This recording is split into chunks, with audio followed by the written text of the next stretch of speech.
મંત્રી હોય એમને પણ રાજીનામું આપવું જોઈએ, કારણ કે મોટા મોટા બરંગા ફેંકતા હોય છે કે બેટી બચાવો બેટી પઢાઓ, તો આવા જે બનાવો બનતા હોય છે, આ ક્રૂરતા બનતી હોય છે, જેને લઈને બેટીઓ ક્યાંથી બહાર નીકળી શકે. અને ત્રીજો બનાવ જે બન્યો છે બાવળાની અંદર, કે જાહેરમાં જે નરાધમોએ જે છરીના ઘા મારી અને જે એની હત્યા નિપજાવી છે, જેમાં કદાચ એમાં મને એમ લાગે કે એમાં એસપી છે કે એના જે અધિકારીઓ છે, કલેક્ટર છે, એના સમાજ કલ્યાણ અધિકારી છે, અને મુખ્યમંત્રી છે અને ગૃહમંત્રી છે, એમને પણ રાજીનામું આપવું જોઈએ. અને બરંગા ફેંકી મોટી મોટી વાતો આપણા જે વડાપ્રધાન શ્રી કહેતા હોય છે કે ફલાણું બચાવો, ઢીકડો બચાવો, બેટી બચાવો, આમાં બેટીઓ ક્યાંથી બચે છે એમ. અને ફક્ત ને ફક્ત આમાં જોવા જતા કે એક વિકાસની એક વાતો કરીને એક મહેકમ ઓછું હોવાના કારણે પણ આવા બનાવો બનતા હોય છે. અને વિકાસની હરણફાળમાં એક મહેકમ ઘણું બધું ઓછું છે, જેને લઈને આવા બનાવો બનતા હશે.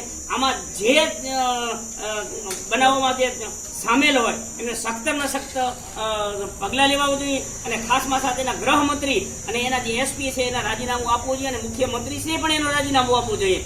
નહીતર આ જે બનાવ એટલો બધો અમુક વસ્તુ બનશે કે નક્સલવાદ ફેલાતો હશે, એના કારણે જ ખરેખર આમાં સરકારો જવાબદાર હોય છે, કારણ કે સરકારોની બેદરકારીને કારણે નક્સલવાદ ફેલાતા હોય છે. આમાં જે ભોગ બનનારને જો ન્યાય નથી મળતો એના લીધે નક્સલવાદ ફેલાવે છે. મને તો કદાચ એવું લાગી રહ્યું છે કે આ સરકાર અહિંસા ફેલાવવામાં અને નક્સલવાદ ફેલાવવામાં જ કદાચ માહિર ન હોય, તાલીમ આપતી ન હોય એવું અમને કદાચ લાગી રહ્યું છે. આ જો ઘટે તો ઠીક છે, નહીં તો કદાચ એવું કદાચ ના થાય કે ગમે તેને ભવિષ્યમાં નક્સલવાદ પણ ફેલાઈ શકે છે. અમે એક બાબા સાહેબને એક રસ્તે જવાવાળા વ્યક્તિ છીએ. આ માર્ગ તો અમે ક્યારેય નહીં અપનાવીએ. અમને કાયદાનો સહારો લઈને જ અમે રહેશું.